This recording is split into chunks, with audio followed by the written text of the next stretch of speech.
Dobré ráno. Středa 10. června, den číslo 4 v přechodu Českomoravské vrchoviny. Je něco lehce po 5. hodině, takže stával jsem celkem brzo. Rychle se zbalit a vyrazit, protože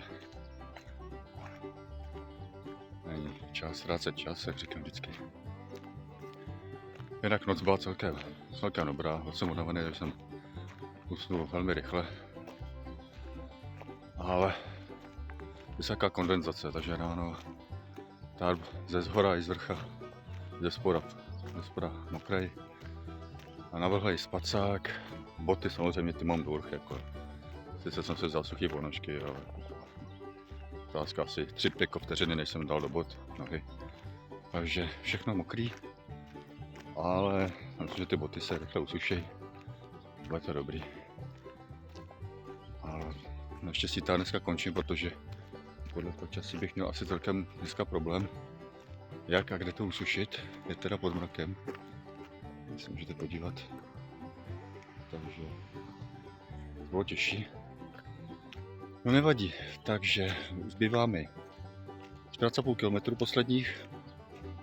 Jak jsem se rozhodl včera do té Kutné Hory, tak jsem se rozhodl asi dobře. A jdem to úspěšně dokončit, doufám. Takže času mám dost a půjdu tak nějak. No stres. Tak, zatím. Tak ještě jedna malinká vsuvka do včerejšího stavění tarpu. Nejen to, že jsem ho stavěl za slušného chce, ale jediný rovný místo, který jsem našel, tak vypadalo dobře celkem na ty podmínky, které tam byly. Od té doby, než jsem zarazil kolík, zjistil jsem, že maximálně 2 centiáky a tím jsem skončil. A to jako na všech stranách, takže nevím, asi tam byl kus nějakýho, nevím, možná panelu, tady byl zarostlý už a trošku víc pokrytý hlínou, nevím. Tak každopádně pro mě absolutně nejhorší postavení tarpu, který jsem kdy dělal. Co do kvality hlavně taky, protože ty kolíky tam prostě byly jenom tak jako, že asi spíš na ozdobu, než aby něco udrželi. Myslím, že přijde nějaký silnější vítr, no tak to letí. Takže jsem to až do rána si držel silu vlastních myšlenek, aby to vydrželo, jinak jeden slušný poryv a tarp v hajzlu. Ale přežil jsem to, takže jo, další zkušenost, no tak člověk se vždycky učí, co si budem. Tak teď mě tady minula srnka, těch je tady hafo, všude srnky, včera to stejný, když jsem hledal to místo, tak říkám, ještě to zkusím nahoře na takovém výstupku na poli. A jsem, že tam byly 2 schovaný, takže jsou všude jsou teď. No pak mám radši srnku než divočáka, takže musím zaklepat. Teď už jsem to nepotkal, ale člověk nikdy neví. Tak jo, tak let's go, jdeme dál.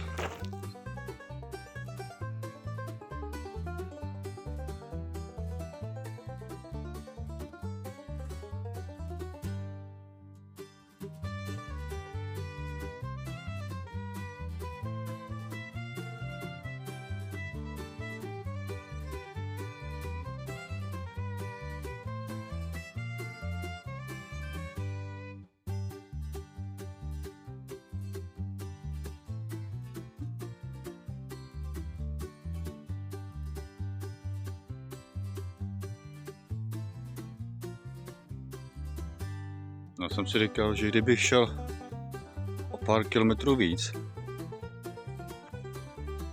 včera, tak jsem mohl mít takovýhle spaní tady. V tomhle tom. Úplně bezva.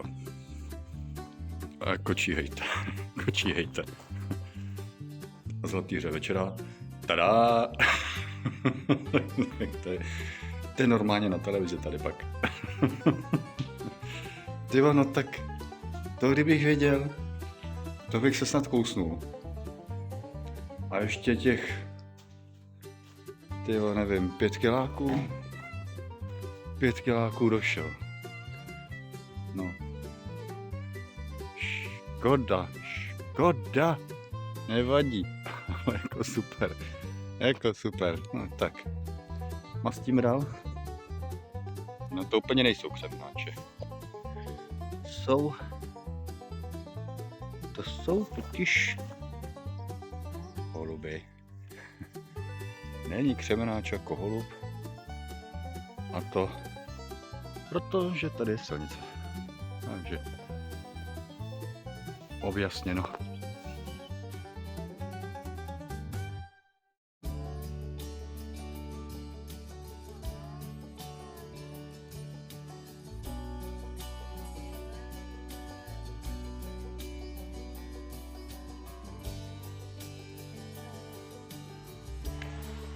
Tak přede mnou už je Kutná Hora. Se blížíme. Jinak dávám si to teď tady pěkně, poslední 4 kiláky po silnici s provozem jako si myslím, že buď něco dávají v Kutné Hoře zadarmo, jo, anebo tam je nafta s benzínem za 28 korun. To je masakr také po ránu. Nic, už se fakt těším do města. Výjimečně se těším do města, protože tadyhle je divoký. To je jedno auto za druhým, zleva, zprava, nic, už konec. Tak za chvíli. Tak. Jsem v Kutné Hoře. Nacházím se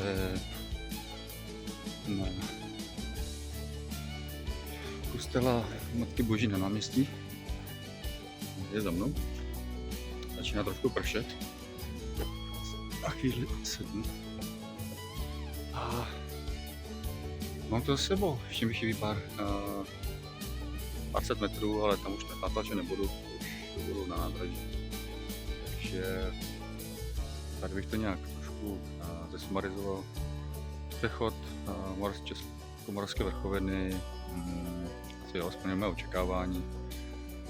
Vzhledem tomu, kolik času jsem na to měl, a jsem to musel tak naplánovat, tak jak to bylo.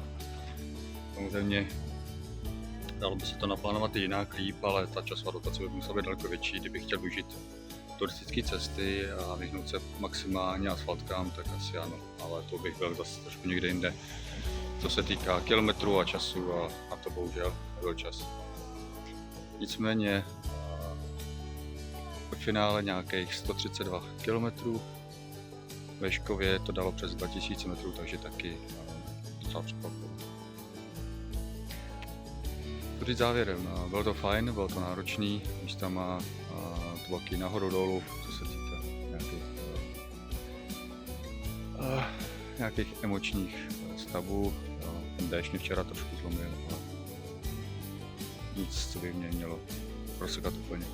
Tak včera jsem končil za deště, dneska končím taky za deště, takže jdu oblíkat pláštěnku a přesunuti na nádraží a přesunu domů. Takže bylo to fajn, ale jsem rád, že ten batoh aspoň na chvíli sundám z těch zad, protože jo, to dobré. Takže nohy odpočinou a zase to někdy u dalšího videa, zase někde na nějaký stezce, na nějakém trailu, něco myslím. Tak jo, mějte se, díky, čau.